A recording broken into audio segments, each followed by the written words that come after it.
अक्षय कुमार का ये बड़ा फेमस डायलॉग तो आपने सुना ही होगा, 25 दिन में पैसा डबल। 25 दिन में पैसा डबल। ये जगह भी देखी होगी। बड़ी कल्ट क्लासिक मूवी है, जब भी देखते मजा बड़ा आता है, हंसी आती है ना।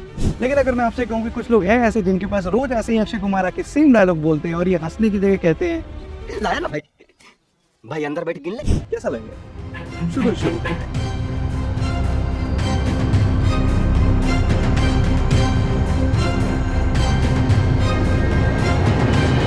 सालों पहले इंटरनेट पे एक नई प्रजाति आई थी इन्फ्लुएंसर के नाम से। ये दो शब्दों फाइनेंस और इन्फ्लुएंसर से बना है। बड़ी अनोखी मिक्स रेस है ये। ये इन्फ्लुएंसर जैसे स्वीट, अट्रैक्टिव और मैनिपुलेटिव तो है ही, इनको फाइनेंस का भी ज्ञान है, ऐसा इनको लगता है। और इनके इन्फ्लुएंसर फ्रेंड्स को आगे बताता हूँ। अब देखो ये दूर से देखने में तो एकदम अप्रोचेबल, एकदम स्वीट लगते हैं। मन करता है ना कि इनसे कोई फाइनेंशियल एडवाइस ले लें, इनके कोर्स खरीद ले कि हमारा इन्वेस्टिंग करियर है वो एकदम आगे बढ़ जाए।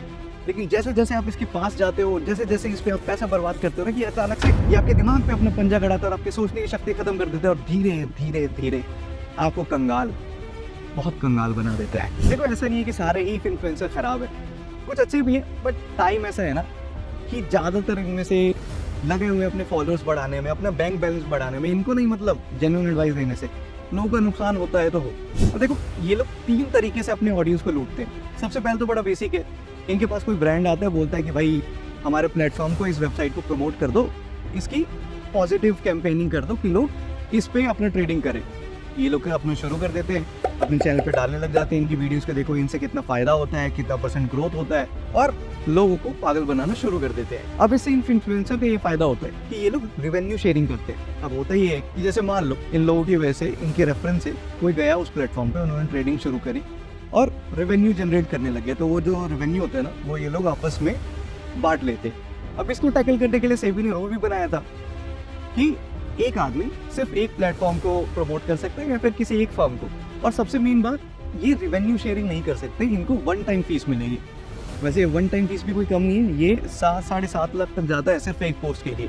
बट ये क्या होगा ना कि अब एक ही किसी फर्म को, किसी प्लेटफॉर्म को ही प्रमोट कर पाएंगे। ये भी एक रूल है कि अगर आपको किसी को प्रमोट करना है तो सबसे पहले तो आपको लाइसेंस बनवाना पड़ेगा, आपको एक लाइसेंस ब्रोकर होना पड़ेगा, और नहीं तो कम से कम एक लाइसेंस रिसर्च एनालिस्ट। और उसके बाद भी आप, ऐसा नहीं है कि आपने 5 दिन इस प्लेटफॉर्म को प्रमोट किया, 6वें दिन किसी और को, वो अब इलीगल हो गया।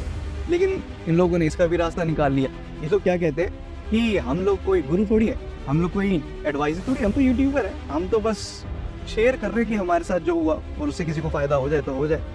दूसरा इनका तरीका है लूटने का, गैम्बलिंग ऐप प्रमोट करना। अब देखो ये गैम्बलिंग ऐप वही वाले हैं, वो जो नहीं कहते लोग आके कि इसको डाउनलोड कर लो, इस पे आपको बस हाँ या ना में जवाब देना, आपको इतने पैसे मिलेंगे, वही वाले। और ये सिर्फ इन्फ्लुएंसर नहीं कर रहे प्रमोट, ये आपके जो बड़े फेमस, आपके चहेते सेलिब्रिटीज, इन्फ्लुएंसर, इनफैक्ट एक्टर्स है ना, वो भी ऐसे प्लेटफॉर्म, ऐसे ऐप्स को प्रमोट कर रहे हैं। एग्जाम्पल ले लो, ये जो बिग बॉस में कोई मनीषा रानी है, ये भी ऐसे किसी ऐप को प्रमोशन कर रही थी, और क्योंकि लोगों को भरोसा और लोग खरीदे ऐसे ऐप्स के सब्सक्रिप्शन या फिर प्लेटफॉर्म ज्वाइन करें, इसने स्क्रीनशॉट तक शेयर करना चालू कर दिया कि कैसे इसके पास मैसेज आ रहे हैं कि हमारा इतना प्रॉफिट हो गया इस प्लेटफॉर्म से, हमने इतने पैसे कमा लिए। मतलब एक तो आप गलत ऐप प्रमोट कर रहे हो, ऊपर से आप भरोसा और दिलाना चाह रहे हैं कि और लोग खरीदें। अब तीसरा जो तरीका है ये बड़ा डेंजरस है, और इसमें ये सारे मेन कैटेगरी वाले आ जाते हैं, इन्फ्लुएंसर वाले। ये लोग ना क्या करते हैं कि वीडियोस डालना शुरू करते हैं, अपनी जर्नी दिखाना शुरू करते हैं कि कितने बढ़िया है शेयर मार्केट में, कि मानो इन्होंने कोई चीट कोड निकाल लिया शेयर मार्केट का, इनका सिर्फ प्रॉफिट ही होता है, लॉस कभी हुआ ही। और ऐसे इमेज बना के ये अपना कोर्स बना के बेचना चालू कर देते हैं, और कोर्स नहीं तो गलत एडवाइस देने लग जाते हैं, गलत शेयरों की भाई इस पे कर दो, प्रॉफिट होगा। अब ये भी ना 2 तरीके से लूटते हैं, ये जो तीसरे कैटेगरी वाले, अभी जो मैंने बताया गलत एडवाइस। अभी होता क्या है कि एक स्कीम है, उसको बोलते हैं पंप एंड डंप स्कीम। इसमें करते हैं क्या ये लोग कि अपना जो भी इनका सब्सक्राइबर बेस है उसका फ़ायदा उठा के ये बताते हैं कि भाई ये शेयर अभी बहुत ऊपर जाने वाला है, इस पे करो इन्वेस्ट, आपको फ़ायदा होगा। और जैसे ही बाकी लोग इन्वेस्ट करना चालू करते हैं ना, शेयर प्राइसेस बढ़ते हैं, और जैसे ही शेयर प्राइसेस बढ़ते हैं ये अपना शेयर बेच के गायब। उसके बाद शेयर प्राइस डाउन हो, कुछ भी हो, इनको कोई मतलब नहीं। उसके बाद अगर लोग आते हैं कि भाई हमारे को नुकसान हो गया, हमारे पैसे बर्बाद हो गए, तो कहते हैं अच्छा कोई बात नहीं, अब इस वाले पे करो, एंड द साइकिल कंटिन्यूस। दूसरा तरीका इनका ये है कि जो इमेज जो अपनी बना लेते हैं मार्केट में कि इनसे अच्छा ट्रेडिंग कोई करता ही नहीं है, उसकी बेनिफिट ऑफ डाउट पे ये अपने कोर्सेज निकालते हैं। ट्रेडिंग वाले, कोई वॉरेन बफेट, रिलायंस वाले या फिर अडानी नहीं, ये यूट्यूबर्स जिनको 2 या 3 साल ही हुए हैं ट्रेडिंग करते हुए, इन्होंने कोर्स निकाल दिए। 2-3 साल में इनको समझ आ गया कि भाई प्रॉफिट होता कैसे, इनका लॉस ही नहीं हो रहा। और हाँ, ये कोर्स कोई 400-500 वाला नहीं, अपग्रेड नहीं हुआ ये, इनके 6,000, 7,000, 10,000 तक के कोर्स होते हैं। क्या छोड़ो, अब इन पे एक्शन भी लिया गया, लीगल तो नहीं बट हाँ कुछ फैक्ट चेकर्स थे, कुछ लोगों ने स्टिंग ऑपरेशन किया और कुछ इंडिपेंडेंट जर्नलिस्ट ने भी इन पूरे केसेस को कवर किया। ये जो स्टिंग ऑपरेशन वाले थे, इन्होंने किया ये कि एक डिजिटल मीडिया कंपनी बनाई, फेक ऑब्वियसली, उसकी फेक ईमेल आईडी वगैरह बनाई और जो बड़े बड़े फेमस इन्फ्लुएंसर हैं ना, उनको मेल भेजा कि आपको 2 अलग अलग प्रोडक्ट के या फिर कह लो 2 अलग अलग आपको डिफरेंट प्रमोशन करनी है, ठीक है। बट उन्होंने उस मेल में NDA यानी कि नॉन डिस्क्लोजर एग्रीमेंट भी भेज दिया कि भाई साइन करके भेज देना, और कोई कॉन्टैक्ट डिटेल नहीं दी अपनी। अब देखो, जब भी ऐसे कोई मेल करता है ना किसी से अपना ब्रांड या प्रोडक्ट प्रमोट कराने के लिए, तो कॉन्टैक्ट डिटेल ऑब्वियस है कि वो देता ही, बट इन्होंने नहीं दिया। अब इन्होंने भेजा। अब देखो, ये जो 2 चीज़ें थी, इसमें से पहला था कि एक किसी ब्रांड का इनिशियल जो पब्लिक ऑफरिंग होती है उसको प्रमोट करना, उसके लिए पॉजिटिव कैंपेन चलाना कि ज़्यादा से ज़्यादा लोग खरीदे, ज़्यादा से ज़्यादा लोग इन्वॉल्व हो। अब क्योंकि ये ऑथेंटिक लगे तो उस टाइम एक EVIX कैश करके कंपनी है, वो एक्चुअली अपना इनिशियल पब्लिक ऑफरिंग शुरू करने वाली थी, तो इन्होंने उनका नाम ऐड कर दिया। ऑब्वियसली EVIX का कोई इससे रिलेशन नहीं, उन्हें पता भी नहीं था कि ये सब कुछ हो रहा है, बस ये स्टिंग ऑपरेशन के लिए किया गया था। तो एक तो ये हो गया, और दूसरा ये जो CCD की CEO है मालविका हेगड़े, इनके बारे में एक पॉजिटिव कैंपेन चलाना कि कैसे इनके हस्बैंड के डेथ के बाद इन्होंने CCD संभाला, कैसे उसको प्रॉफिटेबल बनाया, कैसे उसको अकेली अपने दम पे ये खड़ा कर रही हैं इस कंपनी को। खैर, इस पे हम आगे ज़्यादा नहीं जाएंगे, अपने मुद्दे की बात करते हैं। तो ये जो उन्होंने मेल भेजा, ये देख के सिर्फ 4 या 5 इन्फ्लुएंसर थे जिन्होंने मना कर दिया कि हम नहीं करेंगे, क्योंकि भाई EVIX जैसा नाम जुड़ा हुआ था, काफ़ी लीगैलिटी ज़्यादा है, इनका कुछ गड़बड़ हो गया तो इनका नाम आएगा, तो वो तो बैकआउट कर गए। लेकिन सिर्फ 4-5, उसके अलावा सब ने रिप्लाई बैक किया और अपना कोटेशन भेज दिया कि भैया हमें इतना पैसा दे दो, हम कर देंगे प्रमोट, हमें नहीं मतलब क्या है क्या नहीं है, कुछ भी हो प्रोडक्ट। उसके बाद जब ये सारी चीज़ें पूरी हुई, स्टिंग ऑपरेशन खत्म हुआ, तो हम सबके काफ़ी चहेते इन्फ्लुएंसर्स हैं, उनके नाम बाहर आए। बाकी इंडिपेंडेंट फैक्ट चेकर्स और जर्नलिस्ट ने भी काफ़ी कवर किया इस केस को, क्योंकि काफ़ी लोग यार ये सारे स्कैम कर रहे हैं आजकल। तो इसमें काफ़ी बड़े बड़े नाम निकल के आए। अगर मैं आपको बताऊं तो वो अभिषेक कर और घनश्याम टेक जैसे नाम है। वही अभिषेक कर जो कुछ दिनों पहले तक ये वीडियो बना रहा था कि स्कैम कैसे कैसे होते हैं और कैसे उससे बचा जाए। स्कैम पे वीडियो बनाते बनाते भाई ने खुद ही स्कैम कर दिया। ये होती है पावर ऑफ मैनिफेस्टेशन। भाई हम लोग भी अगली वीडियो गर्लफ्रेंड पे बना दे क्या? पैसा ही पैसा होगा। अब देखो, फैक्ट चेकर्स ने जो इनका स्कैम अनकवर किया उसमें ये निकल के आया कि ये लोग अपने P&L स्टेटमेंट्स दिखाते थे। बेसिकली क्या होता है कि किसी को कोई एडवाइस दे रहा है ट्रेडिंग के ऊपर, तो भरोसा कैसे करें लोग, है ना। कुछ लोग तो उस पर भी कर लेंगे कि कोई प्रूफ शेयर नहीं कर रहा, फिर भी तो कुछ लोग होते हैं उन्हें प्रूफ चाहिए। तो इन लोगों ने क्या किया, ये जो अभिषेक कर जैसे लोग हैं, इन्होंने अपने फेक P&L शेयर करने शुरू कर दिए, प्रॉफिट एंड लॉस शीट, कि उसमें दिख जाता है कि भाई इन्होंने कितना ट्रेड किया, कितना पैसा लगाया, कितना वापस आया।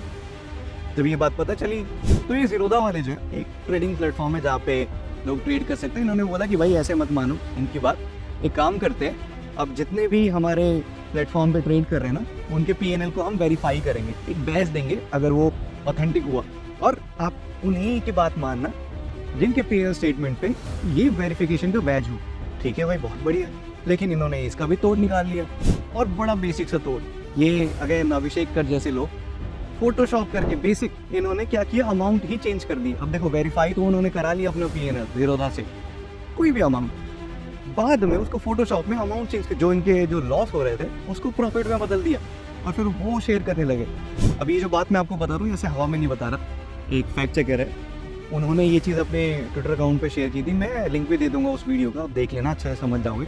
और बाकी एक सुचेता दलाल करके भी जर्नलिस्ट हैं, उन्होंने भी इस केस को कवर किया है। वही सुचेता दलाल जिन्होंने 1992 का शेयर मार्केट स्कैम अनरेवल किया था, और उन्होंने भी काफ़ी वीडियोस बनाई, काफ़ी आर्टिकल्स लिखे अपने वेबसाइट पे।